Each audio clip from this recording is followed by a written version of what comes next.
Have you ever seen something that was invisible? I have a few experiences in my life where I've seen things that were invisible. And what I mean by that is that I could see characteristics of a being or a person, but I wasn't seeing them with my eyes. I was looking and I didn't see anything physically, but I could make out characteristics of like what you'd say like a person. Like I could see that this person would have like brown hair and like a jacket or whatever. That's the type of experience that I've had before, but it was invisible. And so when I think about that, there's so much that's unseen. I mean, the amount of visible light that we can see is like less than 1% or something. So there's so much going on around us that we literally can't see. Like if you think about animals, how they can see so much more and they're constantly looking around and hearing things that we can't hear. That's just a little bit because they can't even hear and see everything.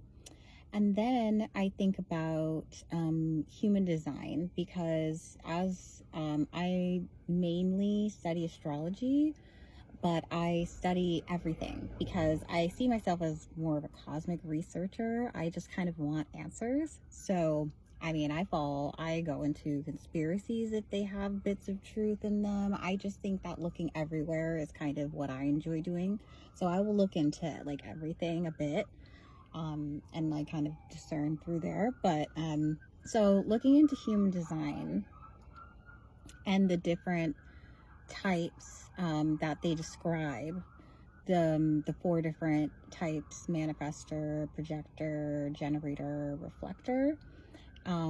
They have a system of like describing strategies for using your energy and also describing how our energy is like working throughout the world, or how it literally is physically, like if we can imagine.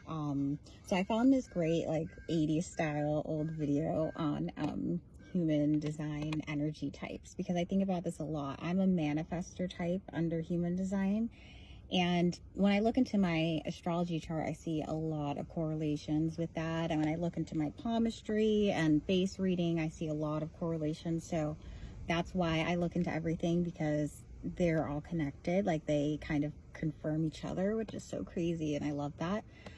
So as a manifestor type under the system, the energy is described as repelling and closed. And I'm a pretty small person, like 5'2", tiny.